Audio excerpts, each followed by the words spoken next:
Stepping to the mic today, yours truly, Chris Miles, my guy TJ, and someone we're going to go ahead and say is family on this pod, head coach of the Howard Bison, Kenny Blakeney. Kenny, I say family because of the DeMatha thing with TJ representing Howard, but the brotherhood at Duke, as you know, Grant Hill, one of my coworkers down at NBA TV. So there's a lot of family ties to having you on the pod today. Thank you for stopping by and hanging out with us. Hey man, this is an honor. This is as big time as it gets with yourself, Chris, on here. All the things that you've done, congratulations in your career, and my brother for about 30 years, man. I love this dude. What's up, TJ? How you doing, man?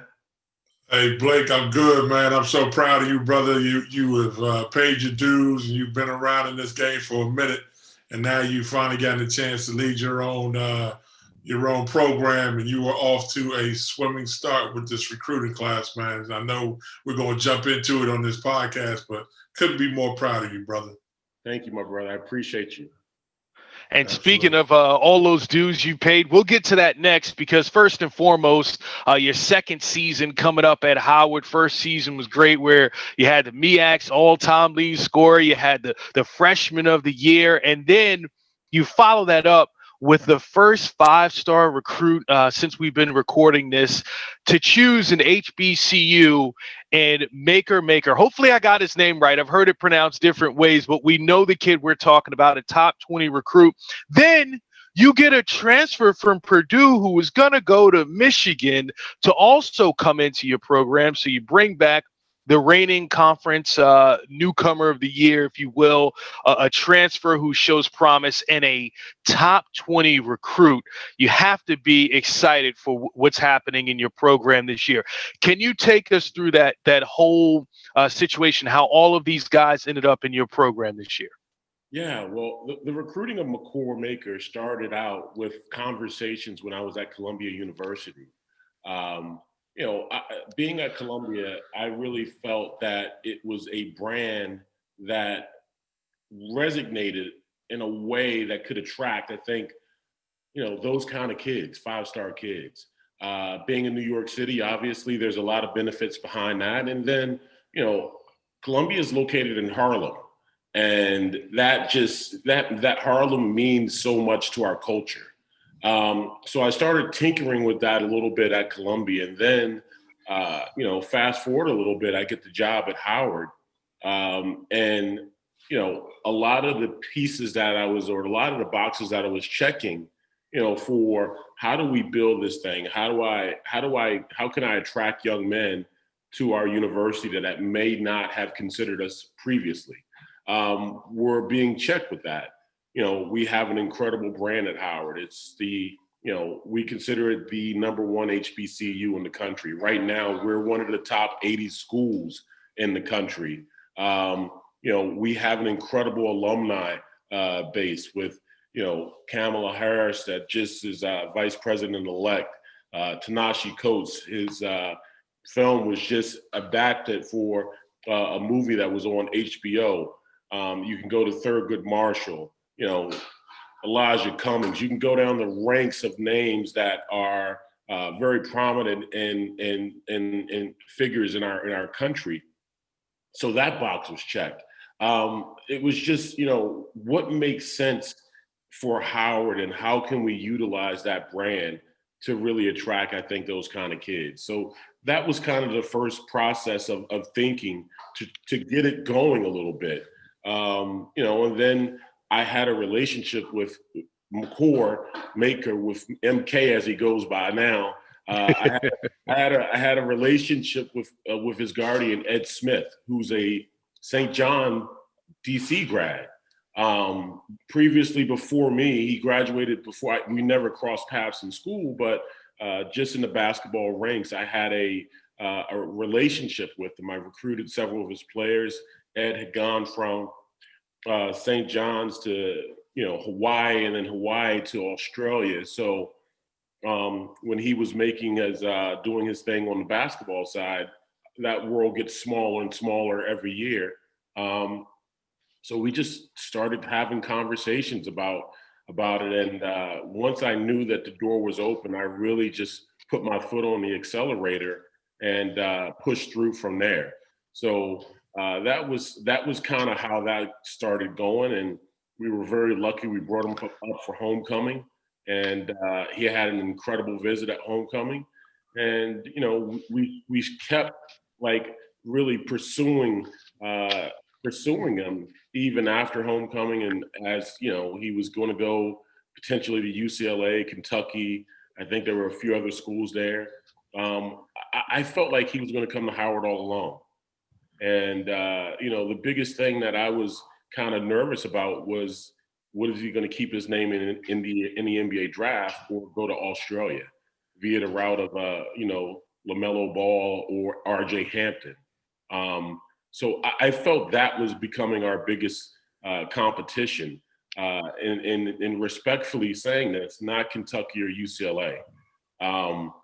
So we were able to kind of close the gap on that and have him commit on July 3rd, and get him on campus shortly after that. With Nogel Eastern, that relationship also kind of started back when he was in high school.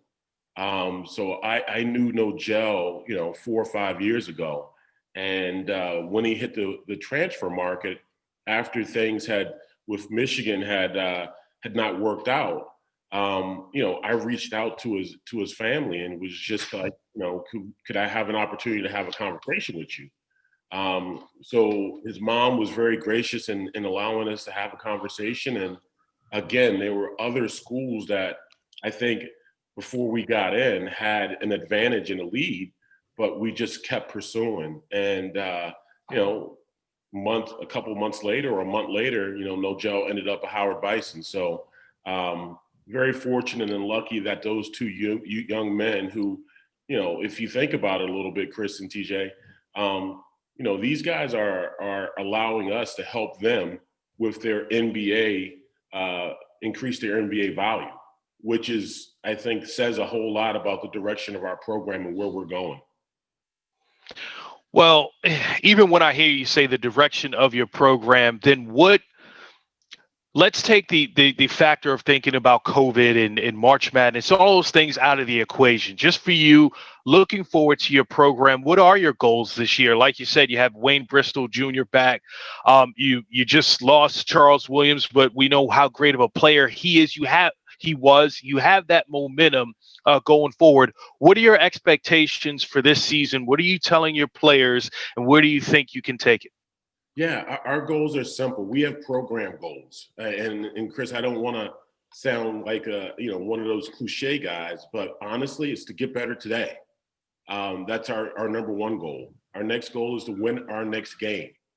Our third goal is to become a championship team. Our fourth goal is to advance in the NCAA tournament. And our last goal is to have fun. And I really want our guys to sink their teeth in those 5 things, which are our goals. We do have a lot of expectations on the season. Realistically, I don't know if those expectations are fair. We're coming off a 4-29 season.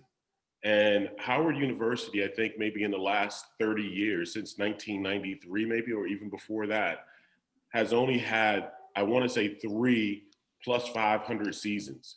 So what we're trying to build and do here is truly unique and different from, what the previous years have kind of dictated a little bit. So I want to kind of try to temper those expectations. I want our guys to really sink their teeth into just understanding what our goals are and kind of stay that course a little bit.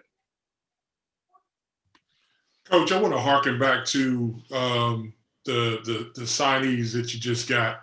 The current state of affairs in our country might lend itself to believe that, that may have had something to do with the more attention to be, that's for lack of a better term, pro-Black. Would you say that this is the beginning of not necessarily a flood, but a greater interest of players to want to attend HBCUs where we historically in our past have done so?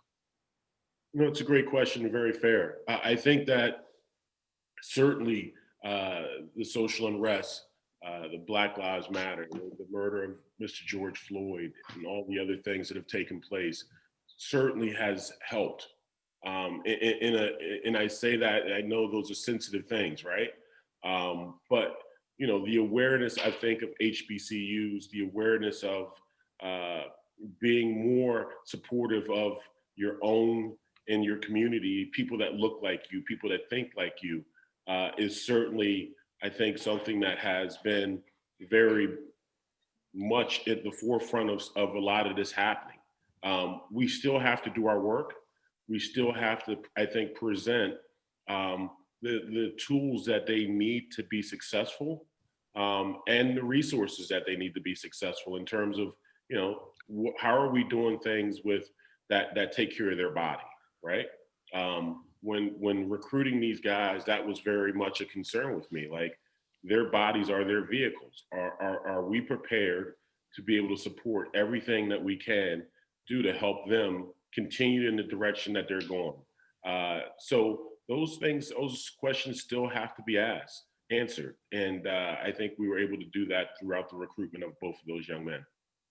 You brought up a great point, and full disclosure here, I was just getting some work done myself with Dr. Ray Solano, one of your good friends, and he said his first order of business for you. You've been at programs where you thought that the facilities were up to par, up to standards, and that was one of the first things you wanted to make sure that these guys had when you recruited them. Like, okay, we have the right physical therapist, we have the things that you need when you come here as a player. That's something that is often overlooked when we talk about programs, and specifically, we're talking about the issues that HBCUs have. That the notion that they don't have the right facilities, the right coaches doing these sorts of things. How important for you job sure that you handle that correctly, that when you did get these top recruits and these top players, that when they left your program, they're like, hey, we were taken care of there. You'll be taken care of there as well. 100%. No, that's really important. And, we had last year a young man, Josh Christopher, that came to visit us. He eventually ended up choosing Arizona State.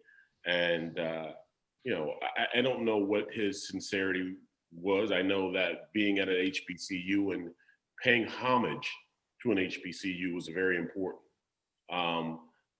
But when I had a friend who lives out in LA that saw Josh afterwards, the visit, and he said, Josh, how'd the visit go? He goes, it was great. He goes, well, what do you think? He goes, Josh's thing was like, he said, man, they don't even have crushed ice at Howard.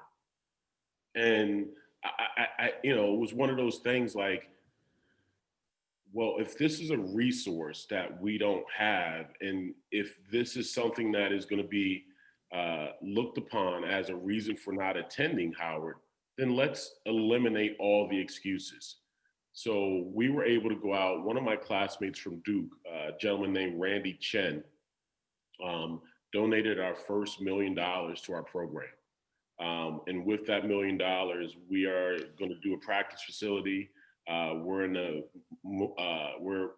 raising more money right now to include our locker rooms, our offices, and also stuff with our training facility.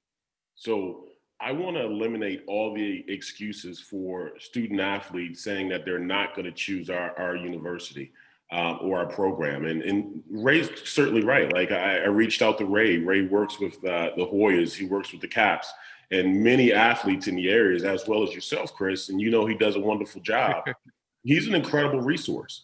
So all of those things that maybe programs that PWIs or Power 5 programs have, maybe we don't have the plushness of things that they have, but I want us to have the core things that we need so those athletes feel like they're not sacrificing anything by choosing Howard.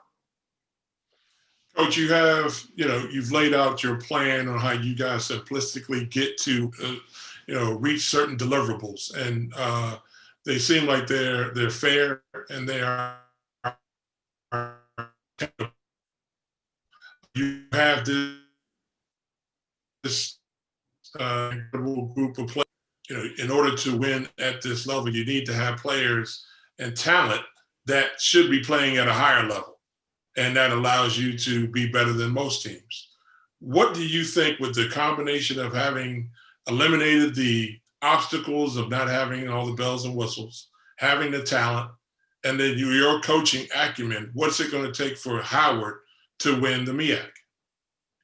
Well, I just think it's going to be patience. I really do. We do have players that I think are really good. But look, if you look at McCord Maker's never played a college game. And TJ, that, there's a difference no matter how good you are from, playing at a high school level to playing at a college game. In the MEAC, our league is old. It's a league that, you have guys 24, 25, or maybe older in our league. McCord just finished his senior year at high school. And we have about 8 guys on our team that are really, I think, good players, but they're freshmen. You throw in 2 more sophomores, you have the majority of our guys that are freshmen and sophomores. So I think it's just about us, getting better today and taking that step each and every day. Like, how do we get better today? Did we get better today? Did we win practice today? And we have to stay focused and locked in on that and not get ahead of ourselves. I think we have talent. I think we have a chance to win more games than we did last year, but it's just going to be a process for us. Chris, let me jump back in. Let me push back on my teammate here. Let me challenge my man. So, all right, you've got older players in the league, and less. The league is older, you have more mature players. But none of those players come with the NBA acumen or NBA attraction that you have in McCord Maker, right? So yes, young, but for this level, for this league, transcendent talent, you are going to be, is that putting extra pressure on you to get this thing done with this type of talent in here? Because if he goes in and shows out, he could be a one and done guy. Yeah, I mean, that is so true. But we won 4 games last year. Mm-hmm. And I just don't know how many programs go from winning 4 games to becoming the MEAC champion in 1 year. I had a great talk with Tommy Amaker, TJ, on Thursday. Tommy's an area guy, went to W.T. Woodson, played his college ball at Duke, and has done a phenomenal job in the coaching world now he's at Harvard. And Tommy is one of the most wise, thoughtful guys that I've ever been around, like hands down. And, he reminded me of a couple things. Before I got to Duke in 1990, Duke played UNLV. Duke had gone to maybe 5 out of 7 Final Fours at that point and had never got over the hurdle. And Duke lost that night by maybe 40 points. I can still see Anderson Hunt and Stacey Augman and Greg Anthony and Larry Johnson still getting buckets. Like, it was one of those games where you had to turn the TV off because it was just like, oh my God, this is ugly, right? And Duke had to get its heart ripped out in order to take that next step. And Tommy reminded me my last year at Harvard, year 4, we had gone from 8-24 to 14-14 our second year to like 22-7 or 8 my third year to our 4th year, sharing a part of the Ivy League regular season championship, which Harvard hadn't done since like 1950 something. And on the final play of the game, it's an under out of bounds, screen to screener action, guy drops it right at the basket. We're up 1, 2 seconds left. They execute their play. We think that we're going to the NCAA tournament. Boom. Like, I'm still scarred by that game. Like, so my point is that you got to go through things sometimes to get a little bit more calluses and get a little bit more tougher and grind a little bit more, then, you know, I think what we want in our society, because everything is instant news, instant information, you know, instant millionaires. But I really believe that it's going to be a grind in order to get there. And that's why I want us to really focus on our goals as much as possible, get better today, win our next game, become a championship team, advance in the NCAA tournament, and have fun. I really do, because I know that it's going to be a process. If we're fortunate enough that it's a process that's a little bit faster, then that's our blessings, and that's God, man. But it's going to be a grind, and our league is good. You know, you have teams at Florida A&M that's really good. North Carolina Central's amazing. They've won it consistently and been a power in the MEAC. Norfolk State has done a terrific job. You come up to Morgan State with my man Kevin Brodus, DC guy. He has done a phenomenal job. He's got 5-star recruits that have transferred in. You can go to Coppin to Juan Dixon, who's doing a great job there. He's going to have his best team yet. You know, Eric Skeeters at Delaware State. You know, it's going to be a tough competitive year. And just because we have these guys that are here doesn't mean that we're going to win because they're here. You just mentioned your relationship with Tommy Amaker, and that's actually where I was going with Tommy Amaker. Mike Bray as well. You spent some time as an assistant under him and learning how to recruit from those guys, but learning how to coach from legendary coaches like Coach K and Morgan Wooten. Can you take us through each of those coaches, Coach Wooten, Coach K, Mike Bray, because you already kind of gave us what you learned from Tommy Amaker, and tell us what you learned from each of those guys that helped you to be prepared for this experience where I believe you're going to excel. Yeah, Chris, I think, you know, I've been one of the luckiest guys to study in the classrooms of Coach Morgan Wooten. When he retired, he was the winningest high school coach in the history of high school basketball. Somebody that got inducted into the Naismith Hall of Fame. What a lucky experience I had being part of his classroom. He's a wonderful teacher. He was a wonderful teacher. And not only on the basketball court, but also in the classroom. He is someone that first and foremost really valued education and I think nurturing young men to become men. You know, one of the things that I take from him, we have an 11-minute segment every day in our practice, our fundamentals. And it is literally ball handling, chest passes, bounce passes, fake up, fake down, pivoting, you know, footwork stuff. Like it is, you know, our guys, they get to the point where they're like, why are we doing these fundamentals every day? And it's like, because we have to have a foundation, and that foundation was passed down to me from Coach Morgan Wooten. And I think there's I try to take and TJ will understand this, I try to take the tenderness, and I hope I'm saying this in the right way, but the compassion and like the tenderness that Coach Wooten had as a teacher with our guys. Now, sometimes my fire boils a little bit, more so than his, but I really, you know, I never heard Coach Wooten say a bad word. Never heard him swear. Sarcastic as heck, quick as heck. Oh yeah.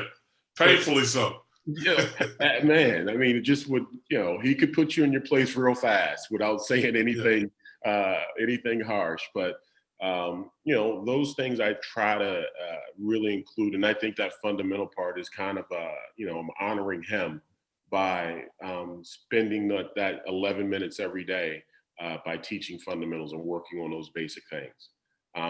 With Coach K, you know, Coach K is one of the most, I think, competitive people I've ever been around. Even today, like, you know, you can get him on a phone call and you can just hear his competitiveness coming out. The other thing that's really brilliant about him is that he's got an amazing marketing mind.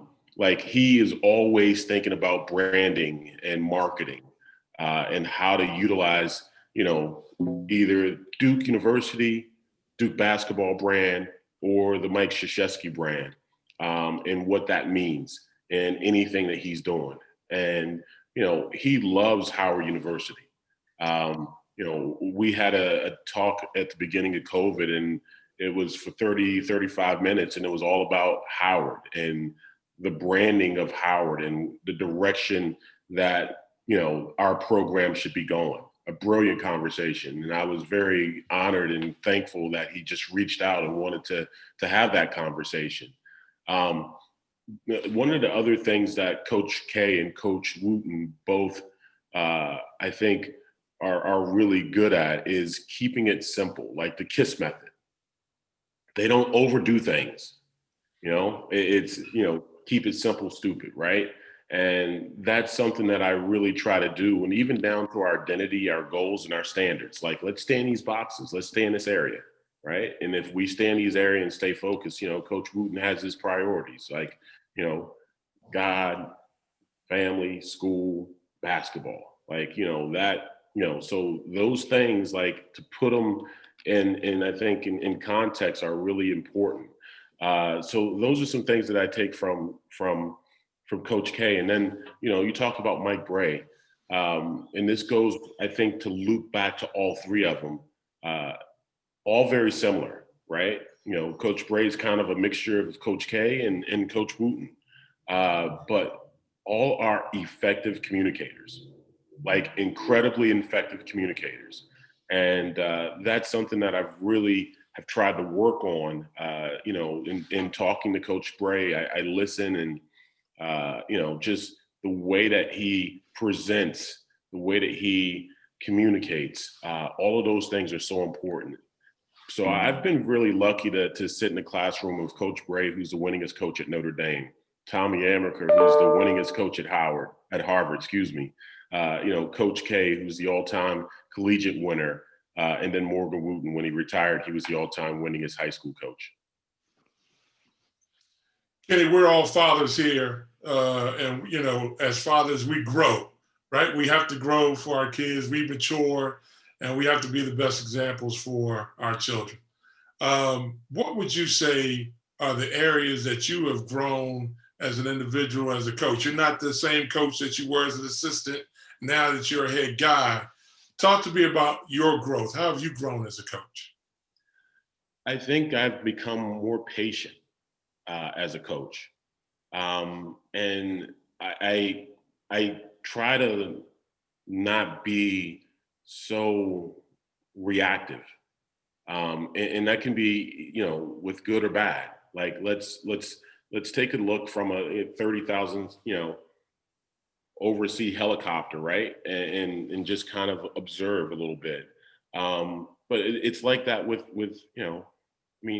TJ, I for the first, 16 months of my daughter's life, I was at home with her as a stay-home dad before I got back into coaching. And I got a little one with a lot of energy. And so, that kind of parental instincts, I think, has really helped me. It's helped me be a little bit more understanding of, where we are as a team, or what somebody may be feeling, or what somebody may be going through. And it's helped me, I think, just to be a little bit more patient. I got a great call from Ashley Howard, who's the head coach at LaSalle University last year. And Ash is a great dude. And we don't know each other great, but we know each other well enough that if I need him, he'll be there for me. Mo Howard, who played at University of Maryland, is his dad, played in the NBA. So we were going through a period on our schedule last year where we had like 8 games in about 16 days. And we were in the Midwest, we're in West Virginia, we're in Ohio. It was just one of those stretches. And yeah, how you doing, buddy? It was just one of those. Naomi will probably come in and photobomb us at some point in time. It was one of those stretches where we were just losing every game by like 40, 50, 60. Mm-hmm. And he called me and he goes, "Hey, look, I know you've played at these places and you've coached with these people and you've done this. I know your resume. He goes, I know you're competitive, but he goes, it's not going to change. And that was, for me, it was a huge moment, because he was like, okay. He goes, you're not going to change the guys you have right now. The best thing you can do is just work on your game, really try to figure out, is this the style you want to play? Work on end of game situations, work on special situations, but just kind of get through this year and then recruit your butt off. And that was kind of the plan at that point. So that really helped me, I think, become a lot more patient, through that, TJ, to be honest. Gotcha.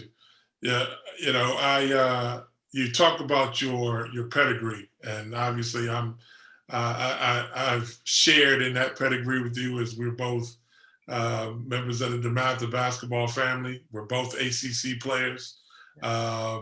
You've had some incredible experiences, and so have I. But as I look at Chris's beautiful daughter there, sitting right there in his lap, you think about memorable moments in your entire career, whether it be high school, whether it be, college, coaching, sporting scars, your enterprise that you ran for quite some time, and then obviously being a father. Talk to us about memorable moments, and you don't have to segment it, it doesn't have to be one, but if there's some dueling, memorable moments, talk to us a little bit about that. I mean, honestly, TJ, and it's a really, really good question, because there's a lot that can go with it. But I think at the end of the day, my best moments have been with guys like you, my teammates. If it's hanging out at the, College Park McDonald's on a Friday or Saturday night, like, those were amazing times, and, sure.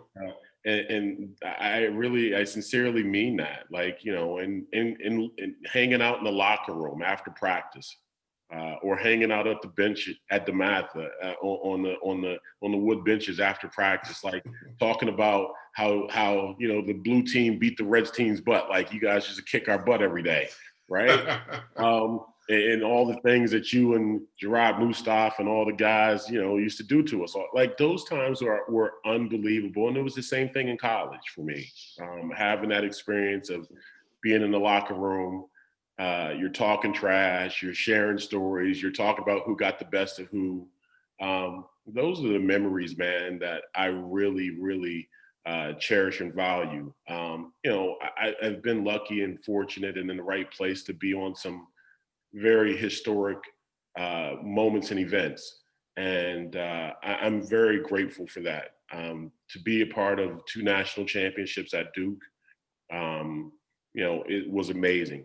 But to have that, I think camaraderie of that brotherhood with guys at DeMatha and guys at Duke that is just away from the court, really are powerful and moving moments for me in my experiences. Fantastic. Kenny, man, we appreciate you taking some time to spend with us here today. It's been a surreal moment to see my young brother out here doing what he's doing, but I'm not surprised. I know continued success and blessings are always headed your way. We're wishing you well, my man. I guess in closing, I might have one set of series of questions, though. Let's test the DC hood, okay? Given the choice, and I know you're a fit brother, so you might not indulge yourself in these types of culinary experiences anymore. But given the choice, Ben's Chili Bowl, or would you go with some mumbo wings from like a Lenny's or Eddie Leonard's carryout? I'm all day mumbo. I'm all day chicken and mumbo. Hey, Ben's an alum, and I love to support him. I stop there frequently. I got one. I live on the northeast side, and I got one right down the street from me on H Street. But I have mumbo sauce in my refrigerator, man. So I am chicken mumbo all day long. Okay, very good, very good. So I know you're a true DC guy. You know what I mean? Born and raised. Yeah. So uptown, or I don't want to say downtown, but around town, northeast, southeast? How would you carry it? So I live on East Capitol Hill right now. And Okay. I think this is the most up and coming, thriving area in the city. We have 8th Street that's a block away with so many vibrant establishments down there. You got great areas to walk. You got great areas for kids to run around, parks and different things like that. I am uptown till I die now. Now, I am all uptown until I die. But I think this area over in Northeast really is, has a lot going on right now. Fantastic. Now I'm gonna close with this one. This is gonna be a layup here. This is a Kenny Blakeney sophomore on varsity alley-oop. 2 HUs. Who's the real HU? HU, you know. Howard Bison's, baby. You know. All day long. Don Marie Gray, Andre Jones. Howard Bison's, for sure. Absolutely. No doubt. There it is. Hey, my man, thank you so much for blessing us today. We appreciate it. It's great catching up with you. Great luck during the season this year. Knock them dead, man. Get it done. We know you will. And we'd love to have you back when